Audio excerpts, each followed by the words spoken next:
junker red ved juletid. Ching chang ching lutilej. Og bring ham derved sneen hvid. Ching chang ching lutilej. If you're listening to the podcast, if you're watching on YouTube, welcome to this portion of the show. Yeah, welcome to the TOTES, the topic of the episode show. Topic of the episode show, yes indeed. Every week we give you a random topic that we are thinking about. We want to discuss with you and hear your feedback of what you think about the topic that we thought of originally, and then you tell us what you think about our topic, and we tell you what we think of our topic as well. Shut up, Patrick. So the topic for this week is remasters or ports that we think should be happening. Not reboots, but remasters. Right, but we want to look at some games that we feel were underplayed or just missed for various reasons, and which ones we would like to see brought up into a generation where more people would have access to them. Yeah, and we're in an era now where there are a ton of games that are being remastered or rebooted, and there are some that are going to be forgotten. Well, there are also some that happen so fast, you're like, why did this even happen? Yeah. Because like the Tomb Raider Definitive Edition was a year after the Tomb Raider. Why? No, because they're trying to get it on Xbox One. We want to have some games from back here and bring them up into now. Yeah. So the first one on my list of all these, we did get King's Quest already. We got a remake of King's Quest. It's a reimagining because it's original. I would like a remaster from that area. It's different because I was going to say King's Quest or Space Quest if we get confusing then. There's a game called Death Track. Okay. So Death Track was a DOS racing game where you drive your car and you have to complete different circuits. Okay. Like a traditional racing game where you're trying to be the best racer. But you can also put machine guns on your car. You can put these bombs that essentially drop off on a skateboard behind your car and blow up something behind you. All right. So think like Mario Kart before Mario Kart was a thing. Yeah. And then at the end of the race, you need to repair your car. Yeah. And you need to decide, okay, that you've won $10,000. How are you going to spend that money? First, repair your car. Then, are you going to soup up your engine? Are you going to upgrade your guns? Yeah. What are you going to do? Yeah. So, it was Twisted Metal, but serious. But a serious Twisted Metal. And to do that sounds fun. Remaster that and add multiplayer. Add online multiplayer to that. Absolutely. It would be great. So bring up the graphics to because it's DOS, so it's rough. Bring up the graphics and be able to play this with your friends. It was a great game and it had a great old school soundtrack, which we'd have to update. But yeah. But to take the core of that and bring it up would be great. I wanted to go with something older. Yeah. You had one that we were discussing right before. I'll talk about that later. Okay. The one that I'm going to bring up first is Kingdoms of Amalur. Yes. Because first off, we're never going to get a sequel. Nope. Because I've looked into it as best I could, and as far as I can tell, Rhode Island has the IP. The state of Rhode Island has the IP for Kingdoms of Amalur Reckoning. We're not gonna. We're getting no more of those. That's not gonna be a thing. That's sad. And that was very sad. And I just wish that we could. And that was a game that it sold pretty well. It sold like 2 million copies. Yeah. But I honestly feel that more people would enjoy it, and there would be more of a push to make more. Yeah. The story behind that game is R.A. Salvatore, for those of you who read fantasy. R.A. Salvatore started building this world in the 1980s, like 85, 86, like when video games first started. He was like, I would love to someday have this. And he had the foresight to see that video games were going to be around forever. Yeah. And he was like, someday I want to have this world as a video game world. So he designed this entire universe of the Fate Weavers, people who can see into the future and determine, like, they can see the threads of fate, basically. And then you have a character who, at the very beginning, spoilers for 20 seconds in, you start off the game dead. Yeah. And you're on a pile of corpses, and you get resurrected somehow. I won't tell you how, because that would be the real spoilers. Yeah. But yeah, so like you go into this world where everybody kind of knows their place in the world, where they're going, what they're doing, how the world's going to turn out. And you come into this world as an anomaly, as an X factor. And it is really, really fascinating to see that. The combat was fun, the gameplay was fun, the magic systems were fun, everything that they did. And it's a good 20, 25 hours, short for an RPG, but like it was a big, expanded, unified world that worked. Yeah. And I would love to see that game remastered and brought forward. Because it was a good game. It could use some more work on like the mechanics and the graphics and bring that up to date. I would love to see that. Yeah. We did have some comments. We did. I was going to say another one of the ones that. Oh, actually, we'll read comments first. So Chris White said that he'd rather see a reboot of the series, but the Blood Omen or Legacy of Kain, yeah.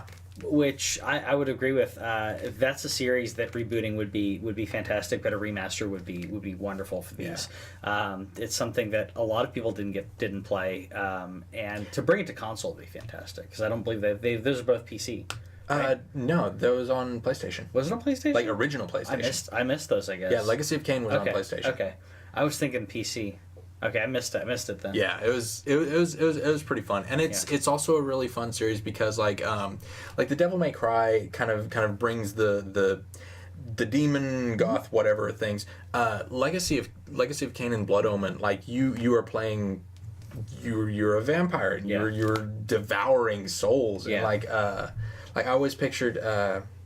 Was it Warcraft 3? The guys that would when they consumed the corpses, like it was that kind of idea, and like it was you were in a basically in D&D terms you were a true neutral character. Like you just went through the world and experienced it, and I really enjoyed that aspect of it. Speaking of that, another one that just came to mind. I would prefer a reboot on this, but a remaster would be okay.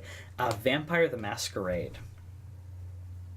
I've only ever played that as a LARP. So and that doesn't need remastered. It doesn't. So it was. They also had I believe they only did one of them. Was it like a point PC. and click type thing? No, it's a third person RPG. Like really, and you get to choose what type of vampire you are. I want to play that. And then you go through. So if you choose like a Nosferatu vampire, then you're like ugly and you can't really interact with people. But then you could do like Anne Rice type. I believe I can't remember all of the different types, but you could do more in Anne Rice where you're more seductive and everything, and you go through their world. That sounds fun. Yeah, so it was an RPG that was really rough because this was I believe it's 2001 or 2002 PC. Yeah. Rough, but it was fun. Mm-hmm. I may be wrong on the year, but it was fun. But the graphics weren't very good, but the idea of playing even just cool. Even just the concept and everything would be fun. We had some more answers on Twitter, but we also had FZero mentioned by Cameron. Yeah, and I would say FZero X. Okay. For the N64, because like I really enjoy FZero. If you could pull up the Twitter ones real quick. Yeah.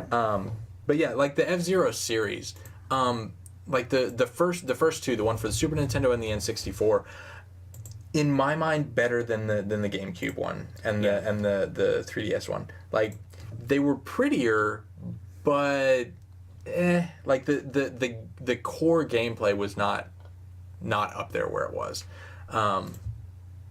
Yeah, and so I like FZero, and the FZero X was also like it was go fast the game. Yeah, like the graphics are awful. Yeah, but like its emphasis on speed and simplicity really worked well. And plus, there's also a mode in FZero X where you have deathmatch, and it's like this. It's just this circular or really looped thing, and you have to eliminate 30 other cars. Oh, man.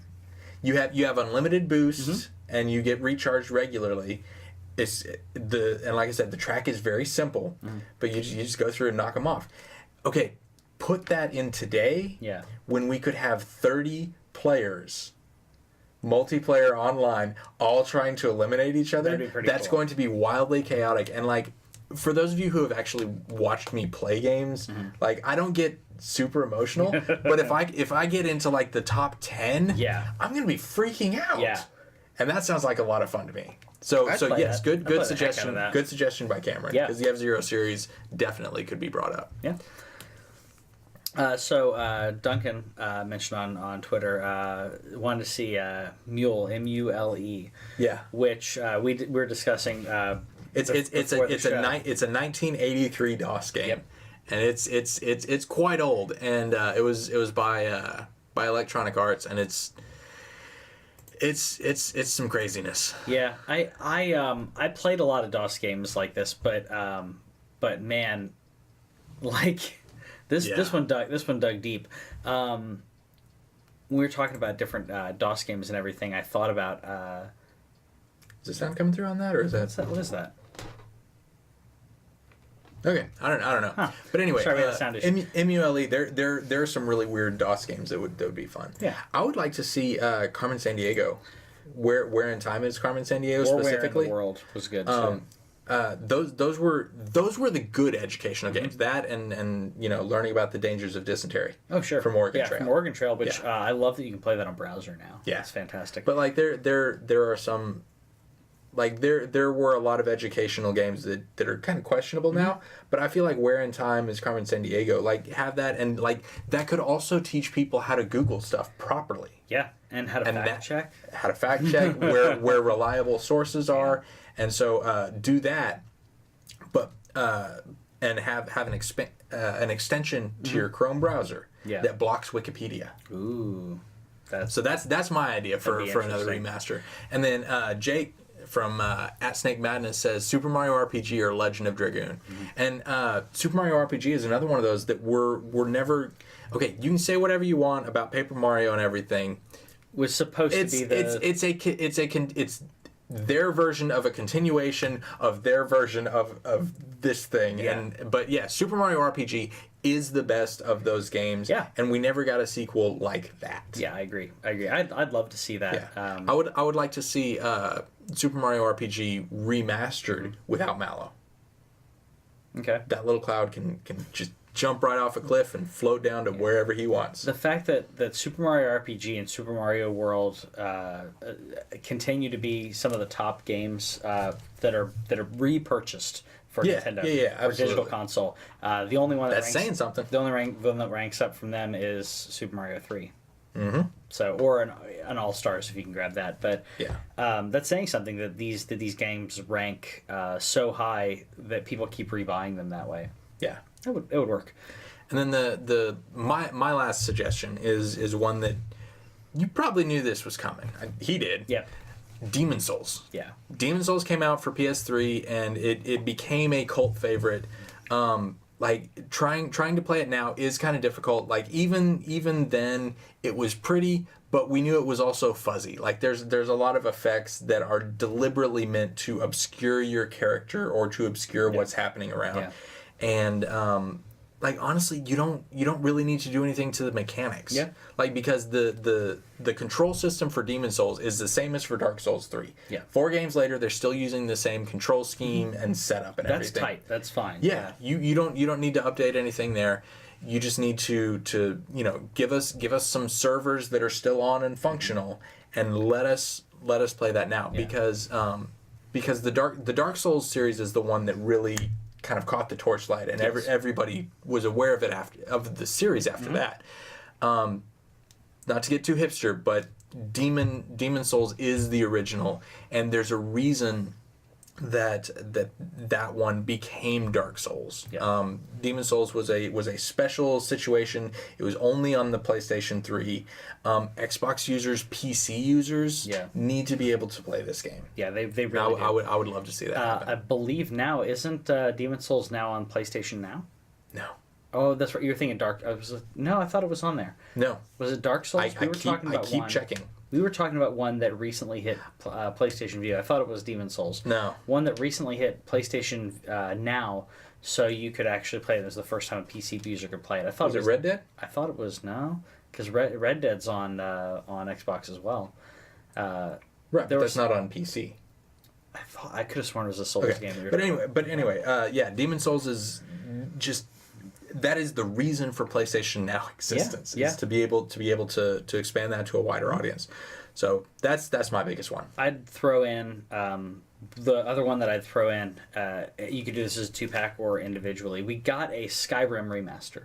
We did. Which I think is great. A lot of people thought, okay, well, the PC version's better, PC Master Race, whatever. Okay. But for console users, it's a great remaster, and the addition of mods is great. Yeah. I would love to see a remaster of, and you want me to say Oblivion, but I'm not, Morrowind. Morrowind, I really loved Morrowind. This is my first time playing an Elder Scrolls game. This is the first Elder Scrolls game for a lot of people, because before that it was the PC Arena and Daggerfall and everything. Yeah. But Daggerfall. Yeah. But Morrowind, the openness of the world, they just throw you in. You're like, all right, you're done serving your sentence. Get off this boat, and the graphics suck. And there's a couple people out there who are doing. There's actually a group that's doing a remaster of Morrowind using the Skyrim engine. Skywind. And I am like, this is so beautiful. I'd love to play this. I'd love to play it on a console, but playing on PC would be fine as well. But have an official remaster of Morrowind, because the world is fantastic, and to be able to have other people who like Skyrim, because Skyrim was the hit. Like you're talking about Dark Souls. Skyrim was the hit that people who weren't playing these games were playing Skyrim. Yeah. But to have them be able to go back and play Morrowind and to remaster it to a way that was palatable would be amazing. It's got a great system. Also, one thing that I spent a ton of time. This is the first time in a game where you can you could legitimately like steal stuff off of like people's desks, and you get caught, which obviously is a thing now. But back then you would steal it and you could sell merchandise. There wasn't, the Thieves Guild was a thing, but you could go steal from this vendor and then go over to this vendor and sell him the stuff, because he doesn't know you stole it. Right. And in Skyrim now it's like that's stolen, but how do you know that? How do you know that? You don't know. Because it's branded. I guess so. But I would go, I kid you not, because I wanted a lot of money.